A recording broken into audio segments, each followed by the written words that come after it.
Hello and a very warm welcome to you, and thank you so much for joining us on Economics 101. And today we're joined by a very special guest in studio, the president and founder of the African Diaspora Development Institute. We're joined in studio by Dr. Arikana Chihombori, who's also looking forward to being able to share with us significantly some of the positions that have been taken to at least speak towards the African agenda, but more importantly, have an inclusive approach to all Africans within the diaspora. Doctor, thank you so much for joining us today and looking forward to our discussion. Thank you for having me. Now, if you could just briefly tell us a bit about the role and function of the African Diaspora Development Institute. Well, as you're aware, I'm the former African Union Ambassador to the United States.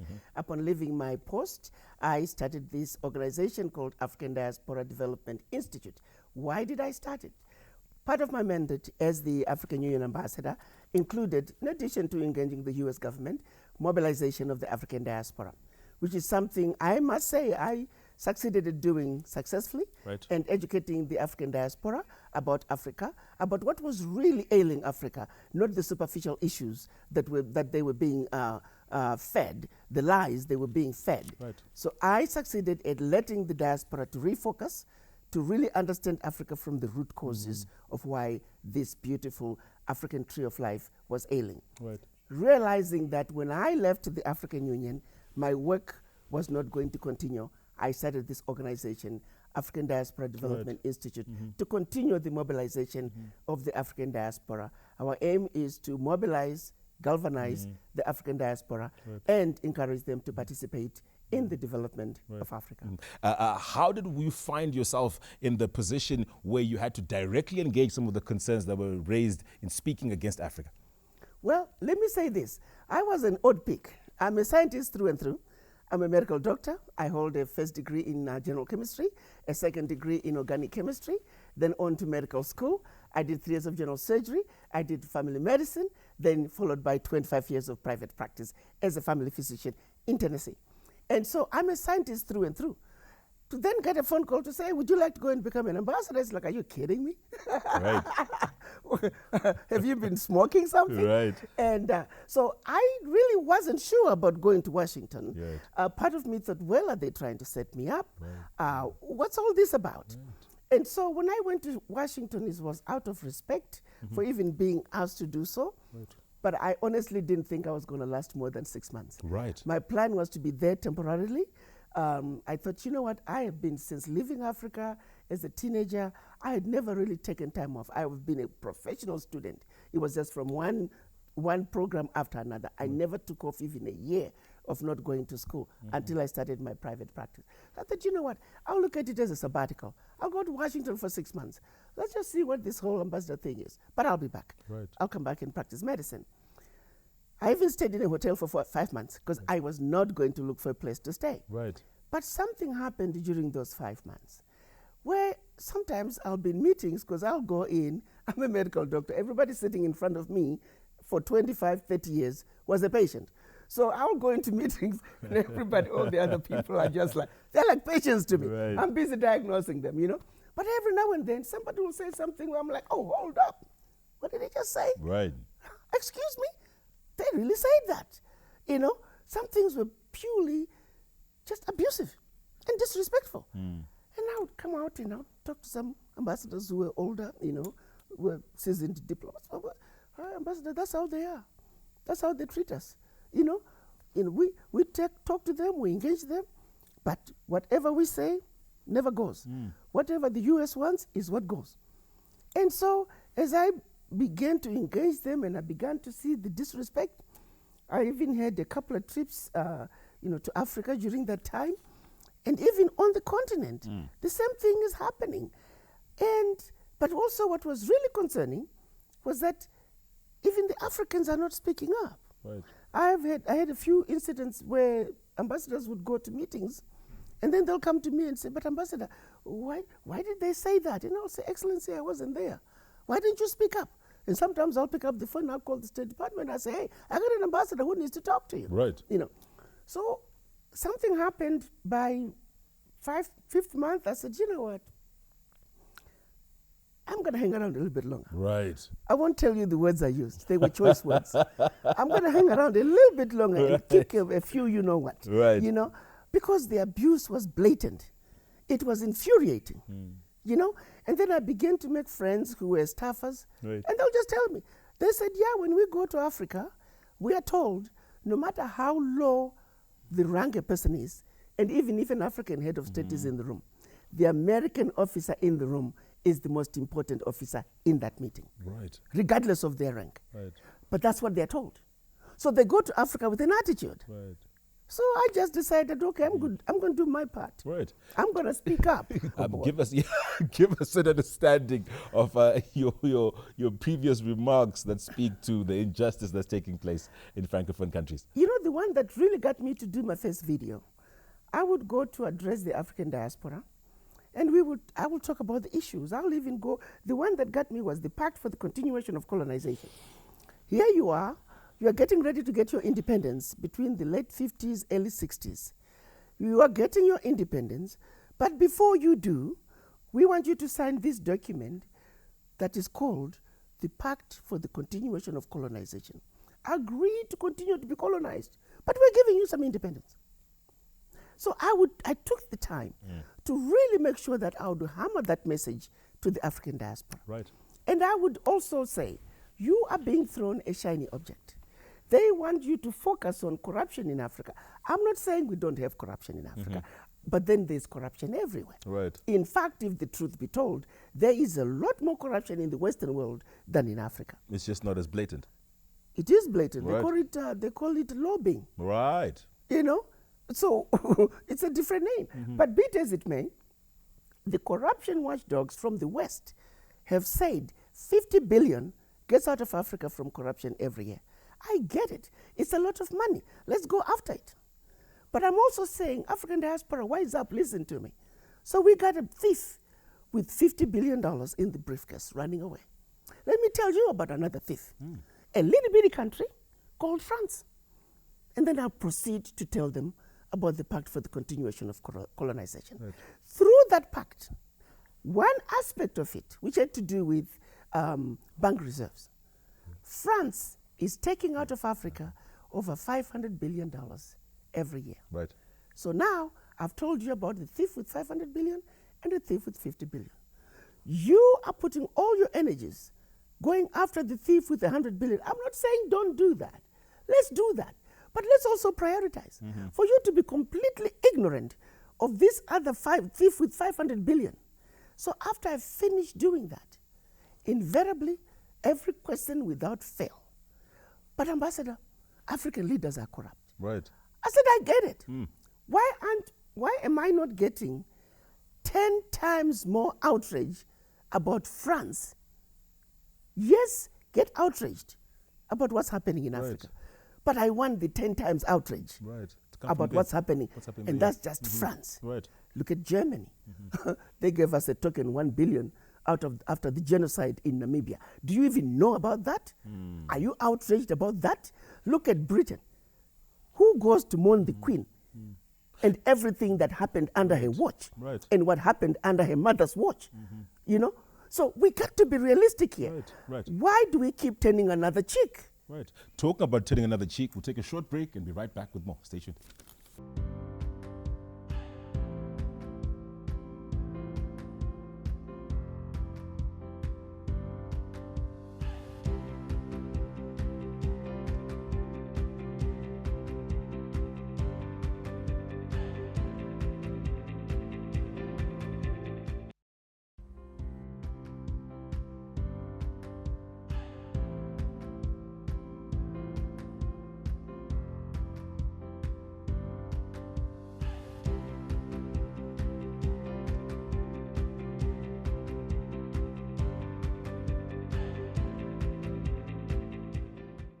Welcome back to Economics 101. We're discussing all things related to the economy, and today taking a very close look at all things relating to Africa. I'm currently joined in studio by the president and founder of the African Diaspora Development Institute, Dr. Arikana Chihombori. Now, once again, we do employ you to get a hold of us on our social media platforms at ZBC News Online.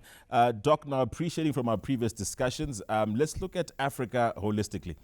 We have got our regional blocks, ECOWAS, COMESA, and SADC, but then that also speaks to the African Union as the main block that covers the whole continent. In your experience, how successful have been the regional blocs, but more importantly tied to the African Union? Well, first of all, how do you function when you don't have a head? Right. And AU as the supposed head is a useless entity. It's dead.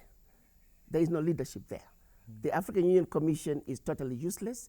And so until we have a head to really lead these institutions, there's no blood coming out of the head. Right. There's no leadership. So the lack of leadership at the AU paralyzes the other organs. What would you attribute that lack of leadership to?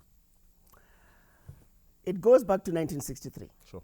When our African leaders came together in an effort, of course, at the invitation of Emperor Haile Selassie, in an effort to regroup an Africa that speaks with one voice, an Africa that had one military, an Africa that had one stock exchange, one monetary policy, monetary fund, an Africa with one customs union.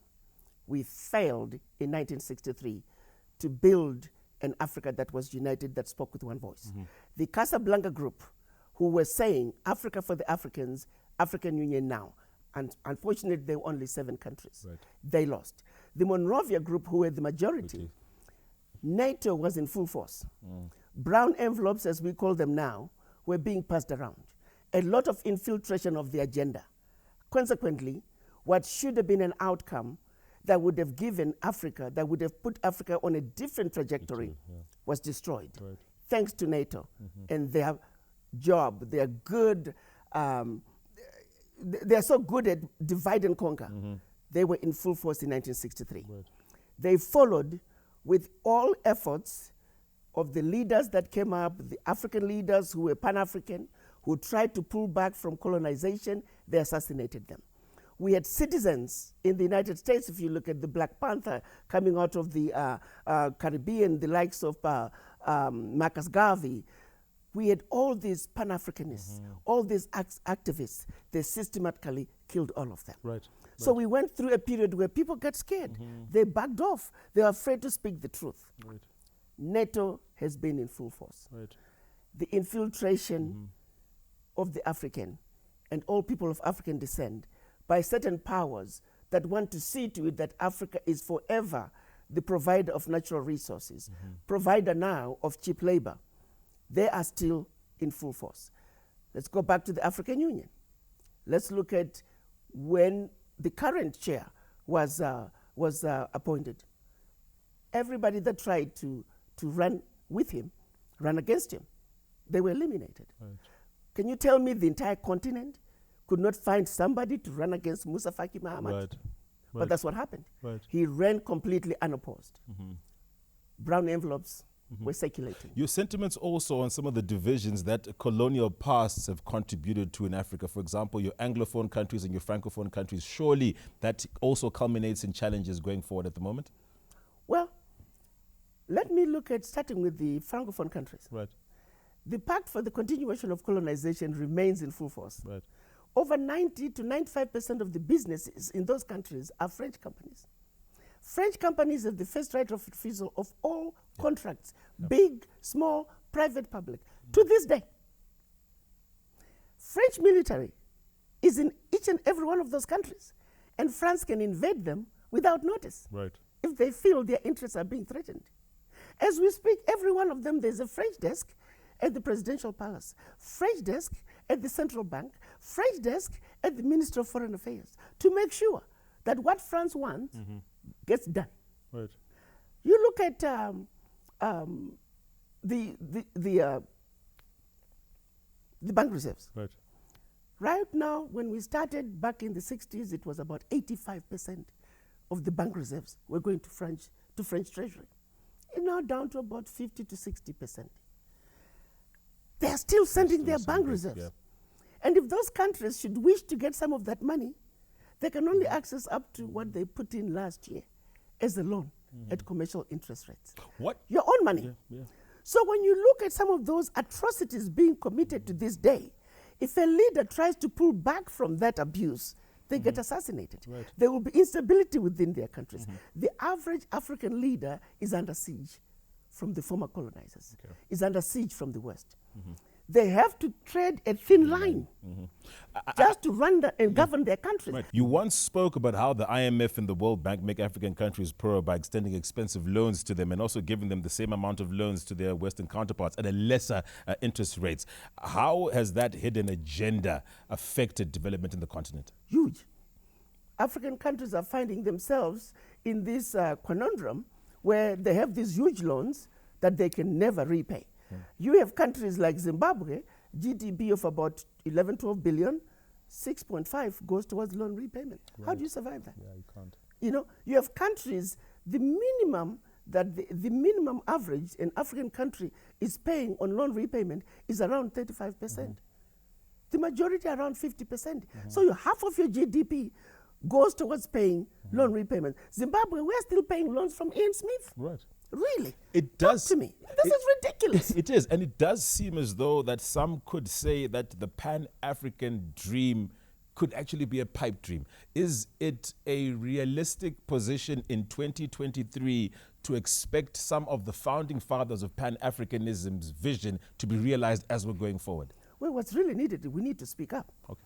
Why are we still going to the United Nations as Africans? That is a useless entity. It's not for us. The largest voting bloc in the United Nations are the African nations. We don't have a seat on the table. Why do we go there? We go to the United Nations to vote on their issues.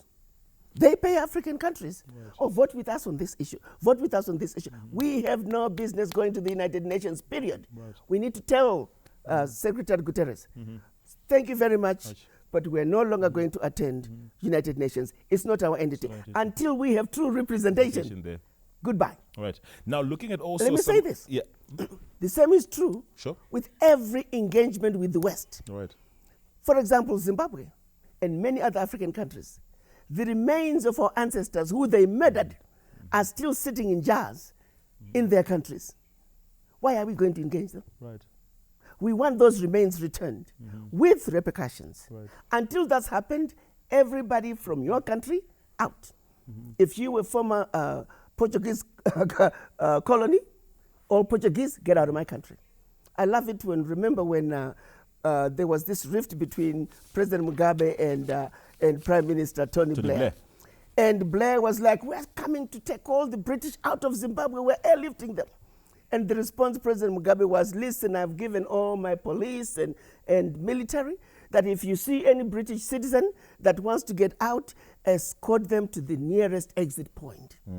Get out.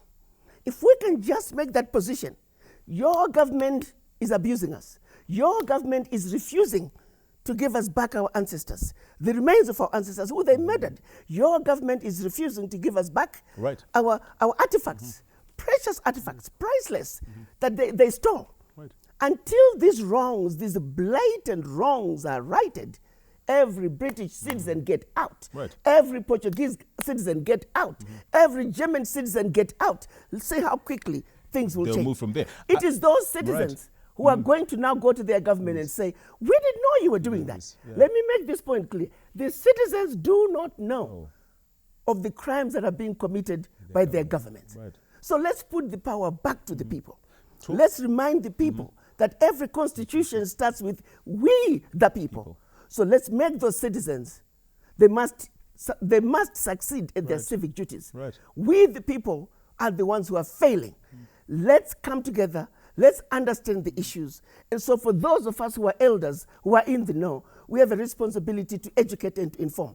Once the citizens are empowered with knowledge and the understanding of what is really going on, I do know for a fact the average citizen of the world wants a righteous world, a world that is free of hate, racism, bigotry.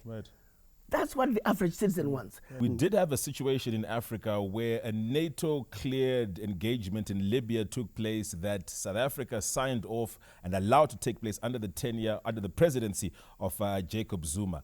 Some would argue that that was the biggest own goal in the 20th century for Africa as a step towards realizing what the founding fathers of Pan-Africanism spoke to of becoming one continent. Remember what I said? Yeah. In 1963, NATO was in full force. Yeah. Again. Move forward. Come to Libya. NATO was in full force. They knew what Gaddafi was going to do.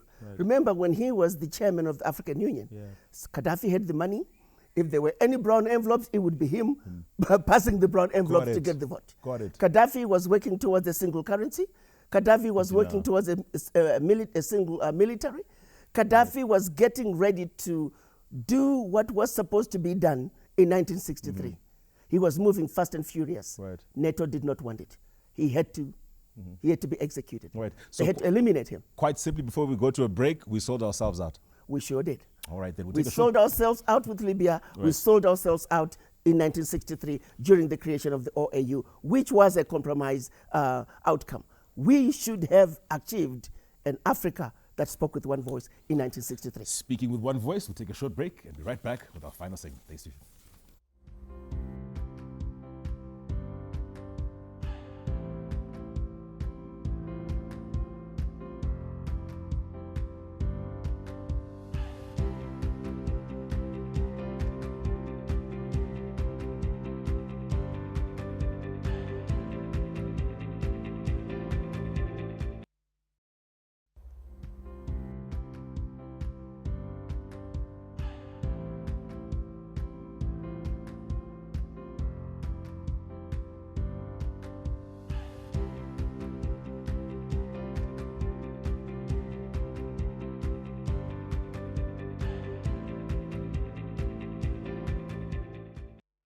Welcome back to the third and final segment of Economics 101. Exciting segment earlier on. They got a bit tongue-tied towards the end, barely managed to close it.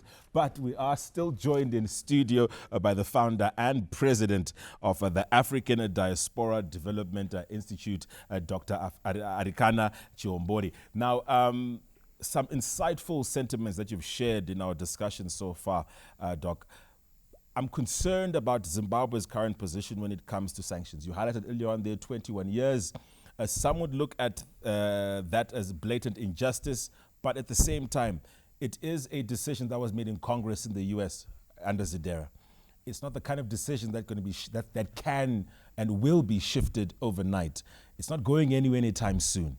How then does Zimbabwe engage the fight, preparing itself for the long haul, but at the same time realizing the economic benefits that have come as a result of the sanctions imposed on the country?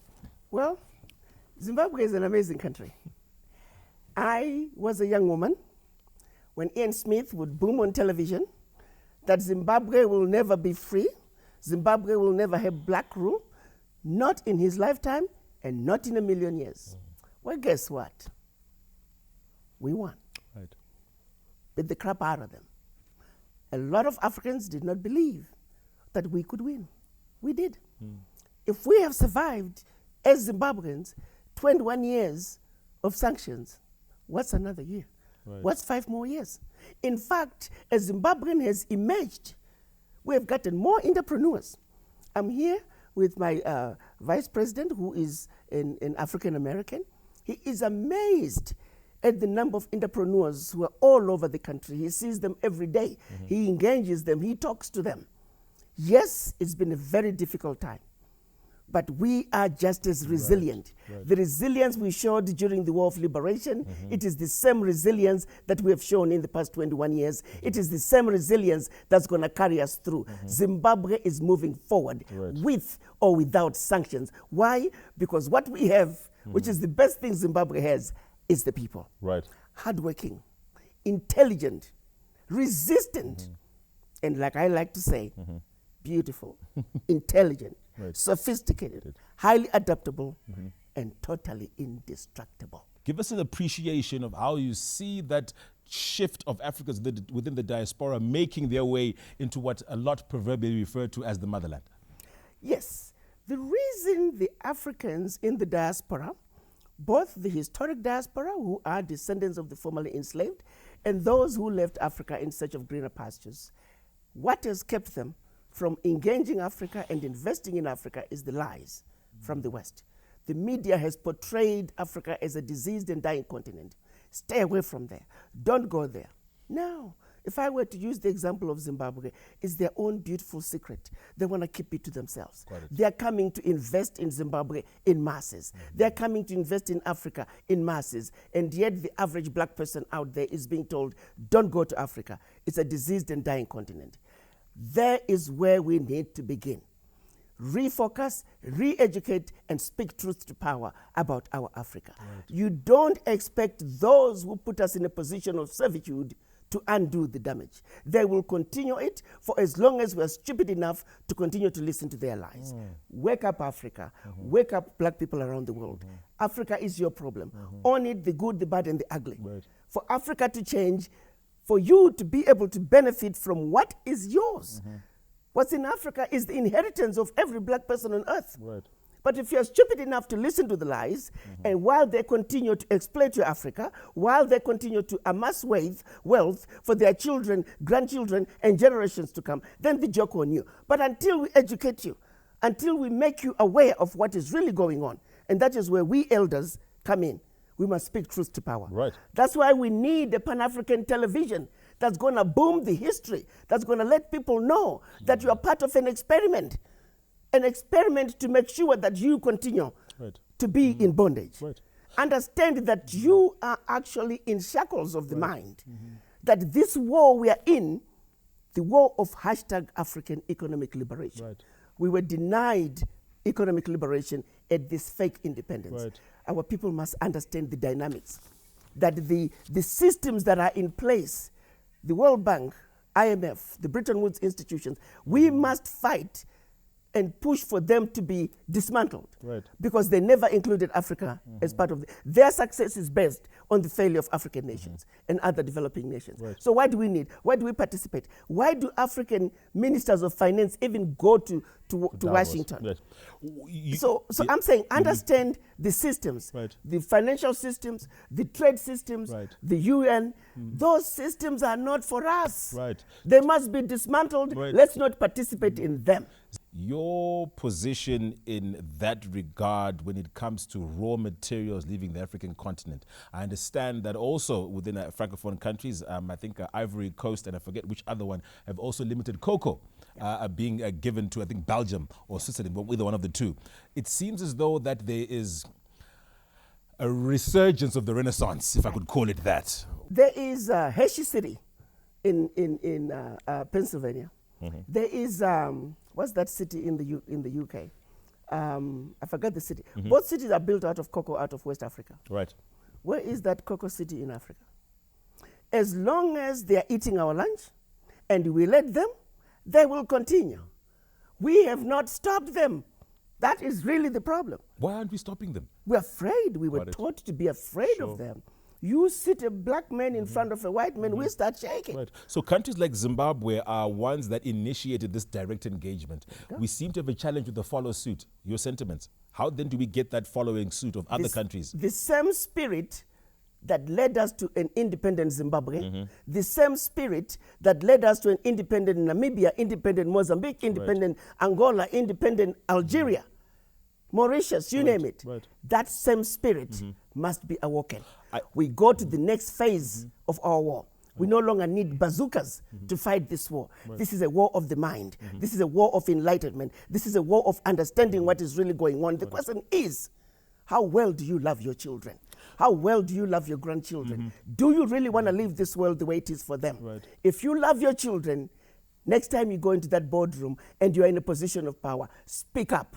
You are not speaking up for yourself. You are speaking up for your children and generations to come. That is the spirit that we need. That is the kind of war that we are fighting. It is a war of the mind. And we hope we'll find ourselves at that point. Now, in March 2018, African countries signed a landmark trade agreement, the African Continental Free Trade Agreement, which commits countries to removal of tariffs on 90% of goods, progressively liberalizing trade in services and also addressing a host of other non-tariff barriers. How does this contribute to the development of African economies? It would work well. On paper, it's a beautiful document, but its implementation is a monster. Its implementation is mixed with all kinds of interferences. Again, NATO is in full force. If I was at a luncheon, it was a program about the AFCFTA during my tenure. During the lunch break, this will underscore to you the problems within the AFCFTA and the implementation. I was sitting at a table with 10 other ambassadors and ministers. And one minister very casually said, you know, this AFCFTA, if we don't get authorization from France, it's never going to work. And I was expecting them to say, what are you talking about? Everybody was in agreement. I was shocked. everybody was in agreement that if France does not approve its implementation, it's not going to work. Is lost in corrupt, illicit financial flows outside of the continent. There is a strong economic base of Africans within the diaspora.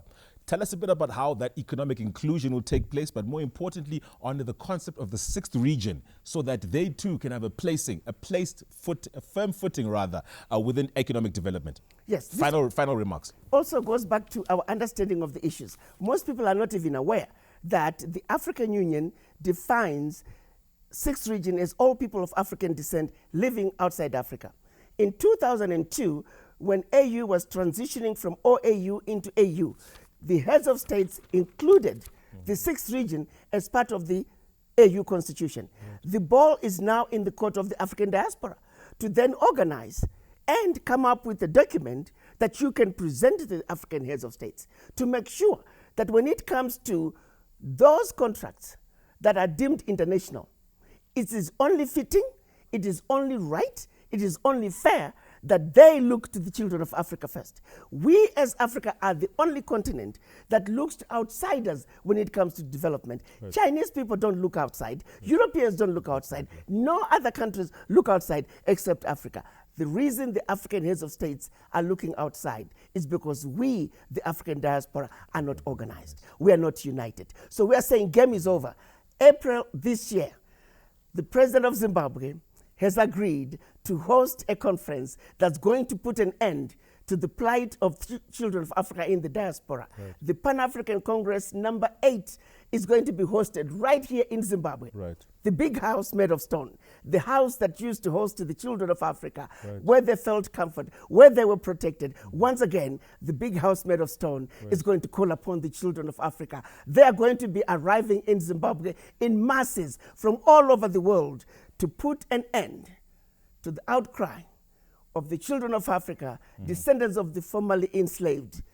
All they ever wanted, right, when they were captured while fetching firewood, right, when they were captured while fetching water, when they were captured while visiting grandmother, all they ever wanted to do was come back home. For over 400 years, nobody has listened to their cries. Well, President Emerson Mnangagwa has heard their cries, and we will meet here in Zimbabwe, and the story of over 400 years is going to come to an end. Dr. Chihombori, thank you so much for your contributions, and I must say it has been a very insightful discussion. I wish we had a lot more time, but looking also at the upcoming Pan-African Congress, how then does an African in Africa who also wants to be part of such an initiative that speaks towards the African collective contribute? It's part of the conversation. Yeah. The PAC is about re-engaging with our brothers and sisters on the continent. I won't mention which countries, but there are some countries that have a bill that says unity between descendants of the formerly enslaved and their brothers and sisters on the continent must be avoided at all costs. Right. So we're saying the rule of divide and conquer, that game is over. Right. We are now awoken, our eyes are open, and we are coming home to re-engage with our brothers and sisters. So yes, Africans on the continent must participate, because at the end of the day, when we talk about the issues of dual citizenship, when you talk about the issues of establishing a sixth region headquarters outside Africa, we're going to have to go back to the parliaments all over Africa to have those issues ratified. The children of Africa, they must come and be part of that conversation. Right. They must be prepared. We are hoping that when we come out of the meeting, the PAC 8, we are going to come up with a document that we are going to call the African Diaspora Harare Declaration. Dr. Chihombori, thank you so much for joining us, and we thoroughly do look forward to speaking to you again in future. Thank you. I'm always here. Right. That does bring us to the end of our discussions. Thank you so much for joining us here on Economics 101. Pleasant view.